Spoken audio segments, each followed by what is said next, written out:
Jonathan Ray had always felt out of place on Earth.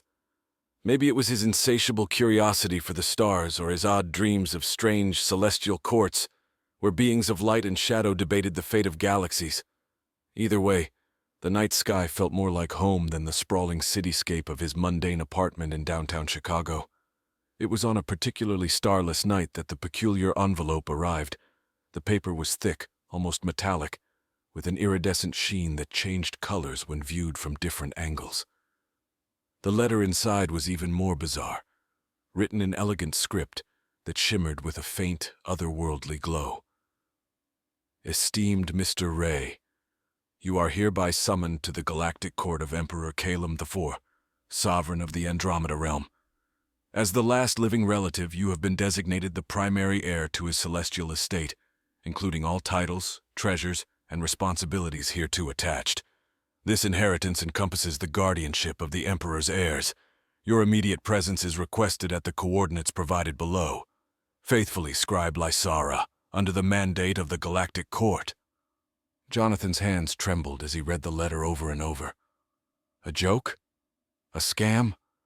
His mind raced through the possibilities, but deep down something resonated with the strange, formal invitation. Without fully understanding why, Jonathan packed a small bag with essentials, his heart pounding with a mix of fear and excitement. He followed the coordinates to a secluded part of Lake Michigan, where, under the cloak of night, a sleek, silvery craft awaited, pulsating with light. The moment he stepped inside, the craft sprang to life, its interior bathed in soft blue light. A voice, melodic and clear, greeted him. "Welcome aboard, Air Ray. Please make yourself comfortable. We will be arriving at the Andromeda realm shortly." As the craft ascended, breaking through the clouds and then the Earth's atmosphere, Jonathan looked back at his home planet shrinking in the distance, a mix of awe and sorrow filling his chest. Ahead lay the unknown, a realm of stars and possibilities. The journey through space was smoother than Jonathan could have imagined, the craft moving at unimaginable speeds, slipping through wormholes and past nebulas that took his breath away. He spent hours watching the cosmic spectacle, each view more breathtaking than the last. Finally, the craft slowed as a massive, golden planet surrounded by floating islands and bright, swirling clouds appeared. This was the Andromeda realm, a place that seemed to defy all laws of physics and reality. Jonathan was escorted from the craft by two figures who introduced themselves as the caretakers of the Emperor's estate. They were tall, their skin a shimmering silver, and their eyes deep pools of starlight. The Emperor awaited the day of your arrival with great anticipation, one of them, named Tallow, explained, as they walked through the sprawling, luminescent palace corridors. He believed that an heir from Earth would bring a new perspective to our realm. The other, Rael, continued, "Your inheritance is not merely one of treasure and title, Mr. Ray. It includes the Emperor's two daughters, Princesses Lyra and Seri. They are your wards now, as per the Emperor's will." Jonathan's heart skipped a beat. Daughters? Wards? He was barely managing his own life, and now he was responsible for two alien princesses. Before he could protest, the grand doors at the end of the hallway opened, revealing a vast throne room where two young women, otherworldly and beautiful, stood. They looked human, yet their eyes sparkled with the same starry essence as their caretakers. "Welcome, Earthling," the eldest, Lyra, said, her voice a melody of warmth and power. "We have much to discuss."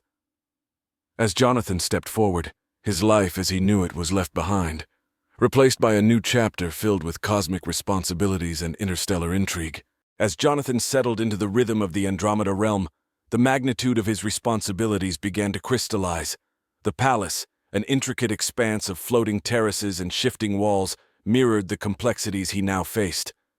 With Princesses Lyra and Seri at his side, he delved into the intricacies of governance over a domain that spanned solar systems. Lyra, the elder sister, possessed a regal demeanor and a profound understanding of interstellar diplomacy. "Our allies are diverse, from the aquatic sentience of Hydra Sector to the crystalline beings of the Tiber Cluster," she explained during one of their strategy sessions.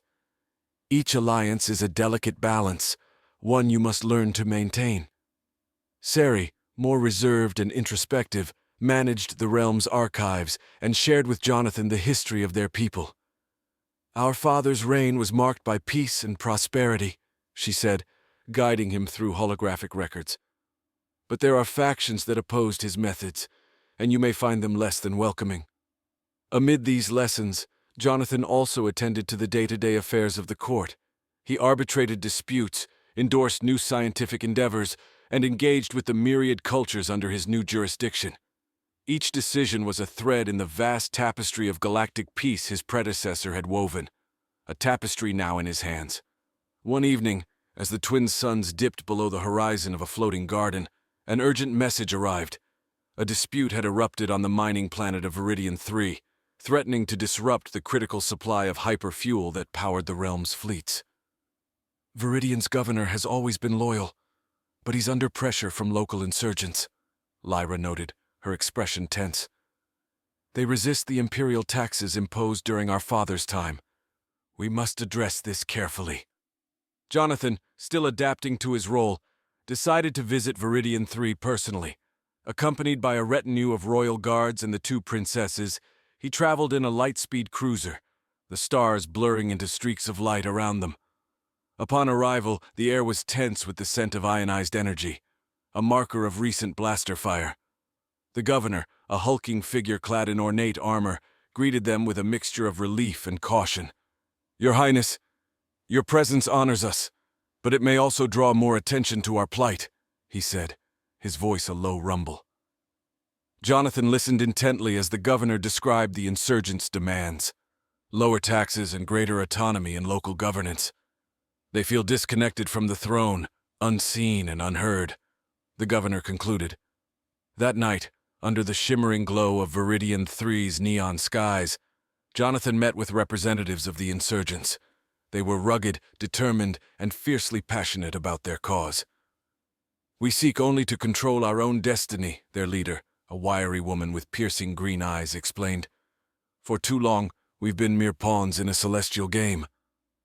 Understanding flickered in Jonathan's mind.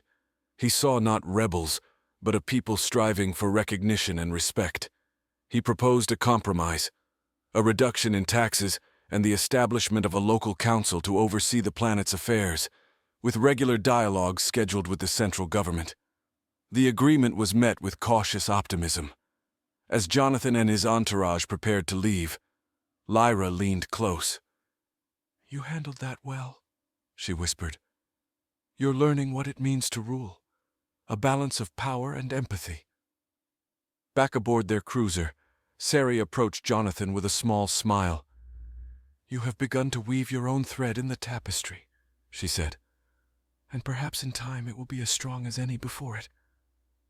As the stars sped past, returning them to the heart of the Andromeda realm, Jonathan felt a nascent confidence bloom. With each challenge, he was becoming not just a ruler of a distant empire, but a leader forged in the crucible of cosmic diplomacy. The Andromeda realm, with its myriad worlds and complex politics, demanded constant vigilance. Jonathan's days became a mosaic of meetings, ceremonies, and unexpected crises. Yet amidst the ceaseless activity, the enigmatic artifact left behind by Emperor Calum IV intrigued him the most. Known as the Celestial Loom, it was said to possess the ability to influence the very fabric of space-time. Lyra introduced Jonathan to the loom during one of their quieter moments in the vast, dimly lit vaults beneath the palace. "Father used it sparingly, and only with the utmost care," she explained, her voice echoing softly off the ancient stone walls. "It's not just a tool. It's almost sentient, aware of those who wield it." The artifact, floating serenely in a beam of light, pulsed with a rhythm that seemed like a heartbeat. Its surface was smooth, inscribed with symbols that shimmered with an internal light, changing and flowing like liquid metal. Sari joined them, her eyes reflecting the loom's glow. "It responds to intent, to the desires and wills of its user, but it requires a harmony between the wielder and the cosmos," she added, her tone serious. Fascinated, Jonathan reached out tentatively, his hand hovering inches from the artifact. The air around it thickened, and he felt a surge of energy, as if the loom was communicating through pulses of light and shadow. He withdrew his hand, overwhelmed by the sudden connection. "Your understanding of it will grow," Sari reassured him. "In time, you might use it to mend tears in the realm or to foresee potential threats." As he learned to navigate his new role, the unrest in distant parts of the Empire provided Jonathan with a reason to consider the loom's powers. Reports of a rift in the fabric of space near the border colonies arrived, threatening the stability of nearby systems. The phenomenon was not just a natural anomaly, it was a breach that expanded slowly, emanating disruptive gravitational waves. Recalling the loom's capabilities, Jonathan wondered if it could be used to stabilize the rift. With the counsel of both princesses, he prepared for a delicate operation. Accompanied by Lyra, Sari, and a team of the realm's finest physicists, Jonathan returned to the vault. "This requires precise alignment of your thoughts and emotions," Lyra instructed as they approached the loom. "Focus on the desire to heal, to restore balance." With the team's guidance, Jonathan focused his intent, reaching out to the artifact once more. This time he embraced the connection, channeling his thoughts through the loom. The symbols glowed brighter, and a visual of the rift appeared in midair, its edges fraying like torn fabric. Slowly, with Jonathan's guidance, the loom emitted a harmonic frequency that resonated through the cosmos. The rift responded, the violent shaking in space beginning to calm, the edges of the tear knitting together until the disturbance was no more than a whisper in the void. As the operation concluded, a sense of accomplishment swept through the chamber. Jonathan felt a profound connection not only to the loom, but also to the realm itself. His actions had restored stability, an act that resonated deeply with his newfound role as a leader. With the rift stabilized, the immediate crisis abated, but the experience left Jonathan with a deeper respect for the powers entrusted to him and the responsibilities they entailed. He realized that the balance of the realm lay not only in political maneuvers and diplomatic dialogues, but also in understanding and wielding the ancient technologies left by his predecessors. As he continued to learn from Lyra and Sari, Jonathan's confidence grew, tempered by the knowledge that each decision could ripple through the cosmos, affecting countless lives. The realm's peace was delicate, woven by countless hands, and now by his as well. Amidst the celestial responsibilities and the newfound powers of the celestial loom, Jonathan's relationship with Princesses Lyra and Sari deepened, each day weaving a stronger bond of trust and mutual respect. However, a new challenge approached, one that would test not only his leadership but also his personal convictions. A solar flare, unprecedented in its magnitude, erupted from the central star of the Tallow system, threatening the inhabited planets orbiting it. Scientists predicted catastrophic environmental and technological repercussions. With the flare's deadly radiation advancing, millions of lives and the stability of the realm were at stake. Lyra's strategy was one of immediate evacuation. "We must deploy the fleet, utilize every available ship to move the population to safety," she asserted during their emergency session. Her command of logistics and her calm in the face of disaster were evident, her plans precise and far-reaching. Sari, on the other hand, suggested a more daring approach. "The loom can alter the fabric of space-time.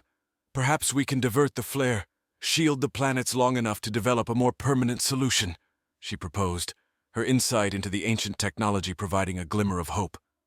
Torn between the two options, Jonathan realized the weight of his decision.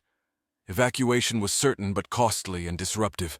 Using the loom was risky and untested on such a scale. After hours of deliberation, he decided to integrate both strategies. "We'll begin evacuations immediately," he announced, "but we'll also prepare the loom. It's a dual approach, safety and a potential long-term solution." The evacuation process commenced under Lyra's watchful guidance, with fleets of ships weaving through star-laden paths, transporting citizens from the endangered planets. Meanwhile, Jonathan, Sari, and a team of elite scientists worked tirelessly to modify the loom. The adjustments were complex, requiring not only technical expertise, but also a profound harmony with the device. As the solar flare approached, Jonathan stood before the loom, his resolve firm. With Sari's assistance, he channeled his focus, his intent not just on saving lives, but on preserving a way of life. The loom hummed to life, its light pulsating stronger than ever. It projected a massive holographic shield, a complex matrix of energy that enveloped the Tallow system. The moments that followed seemed suspended in time. The solar flare collided with the shield, its fiery wrath met with a serene force. Spectrums of light danced across the cosmos as the shield absorbed, then gradually diffused the flare's energy. The process took hours, but the shield held, diminishing the flare's impact and rendering it harmless. As the threat subsided, relief washed over Jonathan. The planets were safe, their skies now calm, the flare reduced to a celestial whisper. His decision had averted a crisis on an unimaginable scale. In the aftermath, Jonathan's leadership was not only affirmed, but celebrated. Lyra and Sari stood by his side, proud of his growth and the balance he had achieved between immediate action and innovative solutions. The realm hailed him not just as a ruler, but as a protector, a leader who had acted with both caution and courage. With the Talos crisis behind them, Jonathan knew that this was but one of many trials he would face. Each decision, each use of the loom, taught him more about his capabilities and the delicate dynamics of his new role. The balance of power was ever in flux, and he was at its center, a human from Earth now deeply entwined with the fate of a far-reaching empire. In the wake of the Talos crisis, a period of relative peace settled over the Andromeda realm. Jonathan took this time to deepen his understanding of the empire and its myriad cultures. Under Lyra's guidance, he embarked on a series of diplomatic missions, each designed to reinforce the bonds between the throne and its diverse territories. Their first visit was to the aquatic planet of Aquaris, where the cities were built beneath the waves, shimmering like mirages under the water's surface. Here the inhabitants, with their luminescent skin and elongated limbs, moved with a grace that was almost ethereal. Jonathan learned to negotiate in environments where words were supplemented by subtle bioluminescent signals, a language of light that he found both beautiful and complex. Lyra proved adept at navigating these subtle cues, her diplomatic skills as fluid as the waters they swam through. "Each gesture, each color shift means something," she whispered to him as they prepared for their first audience with the Aquarian Council. "Watch their hues, blue for agreement, red for dissent, green for contemplation." Sari, meanwhile, remained in the capital, delving deeper into the archives, searching for knowledge that might help Jonathan understand the vast responsibilities he now shouldered. She transmitted her findings to him, detailed reports on the history and customs of each culture they visited. Her insights helped Jonathan see not just the politics of his empire, but also the heart and soul of its people. From Aquaris, they traveled to the arid world of Pyra, where cities were carved into cliffs and life revolved around the solar cycles. The Pyrans, with their rugged features and fiery tempers, challenged Jonathan's diplomatic skills in different ways. Here, negotiations were a dance of passion and respect, a series of spirited debates under the blazing sun. Jonathan's approach adapted with each world visited, his strategies evolving as he learned from Lyra and from each new encounter. He began to see the threads that connected each world, understanding that his role was not just to govern, but to weave these threads into a stronger tapestry. As they journeyed from planet to planet, a troubling message arrived from Sari. She had uncovered a forgotten prophecy in the archives, one that spoke of a star-born ruler destined to bring unprecedented unity or unmitigated disaster to the realm. The prophecy was cryptic, its implications unclear, but it was enough to cast a shadow over Jonathan's heart. "Such prophecies are often metaphorical," Lyra said, trying to ease his concern. "But we should be mindful of its words. Your coming from Earth, your sudden rise to power, it could be seen as the fulfillment of this prophecy." The revelation weighed heavily on Jonathan as they returned to the capital. The palace, with its flowing architecture and starlit gardens, felt both like a haven and a cage. With each decision, each action, he now wondered, was he leading the realm to unity or to its undoing? Determined to find clarity, Jonathan decided to confront the prophecy head-on. He convened a meeting of the realm's top seers and scholars, seeking their interpretations and advice. The discussions were intense, the chamber filled with a cacophony of voices and visions. In the midst of this turmoil, Sari approached him with a new finding. "There's more to the prophecy," she revealed. "It speaks of the Weaver of Worlds, a ruler who will either stitch the stars closer together or tear them apart." Armed with this new knowledge, Jonathan resolved to be the Weaver, not the Destroyer. He increased his efforts to understand and integrate the diverse needs and dreams of his people. Each mission, each negotiation was a stitch in the cosmic fabric he was determined to strengthen, not rend. His resolve hardened. Jonathan faced the future not just as a ruler, but as a unifier. His journey across the Andromeda realm continued, each step a deliberate thread in the vast, vibrant tapestry of galaxies. Each decision, guided by the wisdom of Lyra and Sari, was a commitment to forge a legacy of peace and prosperity. As Jonathan's understanding of the Andromeda realm deepened, so did the challenges before him. The prophecy, now a constant echo in his thoughts, seemed to intertwine with every decision, every alliance forged or broken. His days were filled with the delicate balancing of the realm's needs against the backdrop of the looming prophecy. Yet amidst these colossal responsibilities, a more personal challenge emerged, shaping his rule in unexpected ways. The annual gathering of luminaries, a summit held on the luminescent planet of Lumina, was approaching. It was an event where leaders, thinkers, and artists from across the realm convened to share ideas and celebrate cosmic diversity. This year, however, the summit would also serve as a testing ground for Jonathan's leadership, for it was here that the prophecy would be addressed openly among the stars.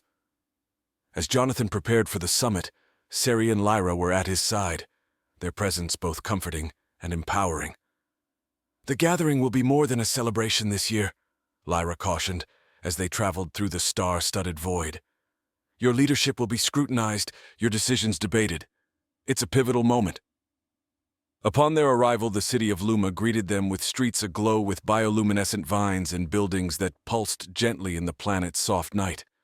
The air was filled with a symphony of scents and sounds, as delegates from 1,000 worlds mingled, their languages a mesmerizing mosaic of the realm's diversity. During the summit's opening, Jonathan stood before the assembly, his figure bathed in the soft light of Luma's twin moons. His speech, a blend of humility and resolve, addressed the prophecy head-on. "Some say I am the star-born ruler, destined to either unite our realm or tear it asunder," he declared. "But I say the future is not written in the stars but by our hands, our choices." The words resonated, stirring the hearts of those present. Discussions that followed ranged from fervent support to cautious skepticism. Jonathan listened, engaged, and often mediated, his role as much about learning as leading. One evening, as the twin moons rose high, an unexpected challenge arose. A minor dispute between two planetary delegates escalated, threatening to mar the summit's harmony. Jonathan, recalling the lessons of balance and empathy learned through his reign, intervened personally. His resolution was swift but fair, his manner firm yet understanding. The delegates, once adversaries, left the negotiation table with a newfound respect for each other and for their ruler. As the summit neared its end, Jonathan, Lyra, and Sari hosted a closing ceremony under the open skies of Luma. The atmosphere was vibrant, filled with the light of floating lanterns and the melody of universal harmonies. Jonathan's closing remarks encapsulated not just the spirit of the summit, but his vision for the future. "Let this gathering not be remembered for the shadows cast by prophecy, but for the light we choose to shine upon each other," he said. The applause was thunderous, the approval of his leadership palpable. As the crowds dispersed, a sense of accomplishment settled over Jonathan. He had faced the prophecy, not with fear, but with the fortitude to shape his own destiny. In the quiet that followed, as the lanterns drifted into the starry sky, Sari spoke softly. "You've shown them the strength of unity, the power of diverse voices singing the same song." Lyra added, "And you've shown yourself perhaps more than anyone else that you are indeed the Weaver of Worlds." With the summit concluded, Jonathan felt a profound shift within himself and his empire. The prophecy no longer loomed as a doom, but as a challenge met with courage and wisdom. He knew there would be more trials, more decisions that would test his mettle. But as he stood there, watching the lanterns fade into the cosmos, he knew he was ready to weave not just a legacy of power, but one of peace and unity across the stars. The Andromeda realm, under his guidance, would thrive, a testament to the belief that even the smallest light can hold back the darkness.